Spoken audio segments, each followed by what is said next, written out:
તમે જોઈ રહ્યા છો ન્યૂ ભારત ન્યૂઝ. નજર કરીએ આજના ટોપ 25 ન્યૂઝ પર. અરબી સમુદ્રમાં ડીપ ડિપ્રેશન અને 5 વરસાદની સિસ્ટમ સક્રિય થતા આગામી 7 દિવસ સમગ્ર ગુજરાતમાં પવન સાથે સાર્વત્રિક વરસાદની ભીષણ આગાહી. હિમાચલ પ્રદેશથી આવેલો ડ્રગ્સનો જથ્થો બંધ મકાનમાંથી મળી આવતા વડોદરામાં લાખોની કિંમતનું કોડિન કફ સિરપ જપ્ત કરવામાં આવ્યું.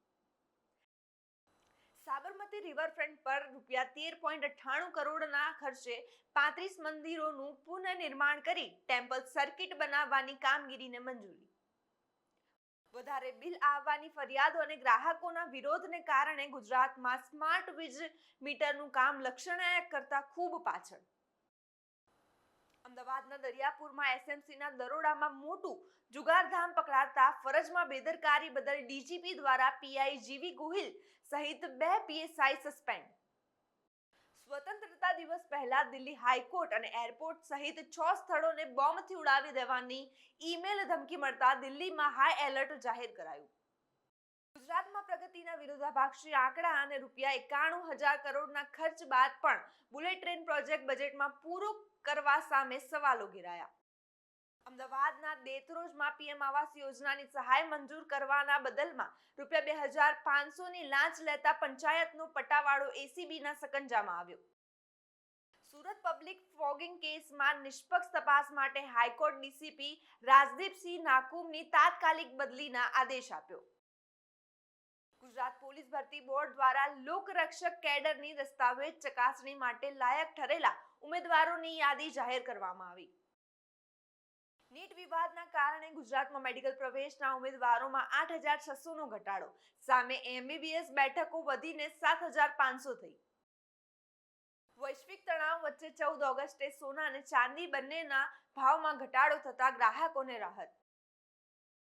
બનાસકાંઠાના ડીસામાં ₹542 કરોડના ખર્ચે 83 પ્રજાતિના 2700 વન્યજીવો ધરાવતું એશિયાનું પ્રથમ ડેઝર્ટ ઝૂ અને નાઇટ સફારી આકાર પામશે.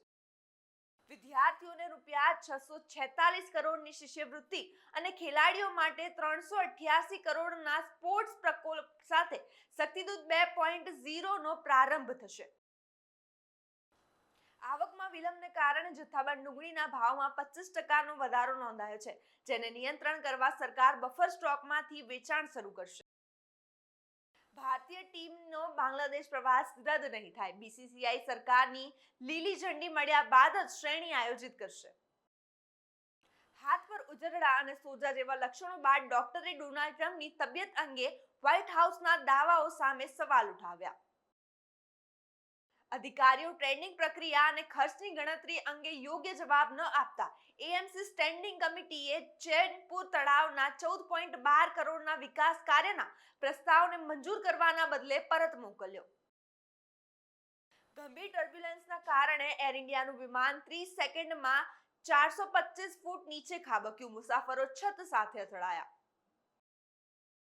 દિવ્યાંગો માટે જાગૃત કાર્યક્રમો યોજી સુધારાત્મક પગલાં ભરતા સુપ્રીમ કોર્ટે સમય રૈના સહિત 5 કોમેડિયન સામેની એફઆઈઆર રદ કરી. મણિપુરના કાકપોકપીમાં આતંકવાદીઓના ગોળીબાર સામે 1 ગ્રામજનનું મોત અને 3 ઘાયલ થતા વિસ્તારમાં તણાવ વ્યાપ્યો. ઓસ્ટ્રેલિયામાં 16 વર્ષથી ઓછી વયના યુઝર્સ પરના પ્રતિબંધ બાદ મેટાએ 7.54 લાખથી વધુ ફેસબુક અને ઇન્સ્ટાગ્રામ એકાઉન્ટ બંધ કર્યા.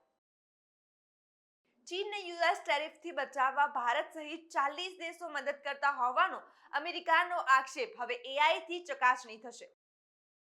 પુતિનની વિવાદિત ઇતુરુપ ટાપુની મુલાકાત પર ભડક્યું જાપાન. પીએમએ મુલાકાતને સંપૂર્ણપણે અસ્વીકાર્ય ગણાવી. 26 ઓગસ્ટે રિલીઝ થનારી યશની ફિલ્મ ટોક્સિકને 3 કલાક 14 મિનિટના રન ટાઈમ સાથે એ સર્ટિફિકેટ મળ્યું. આજના ટોપ 25 ન્યૂઝમાં બસ આટલું જ. આવા જ વધુ અપડેટ્સ માટે જોતા રહો ન્યૂ ભારત ન્યૂઝ. નમસ્કાર.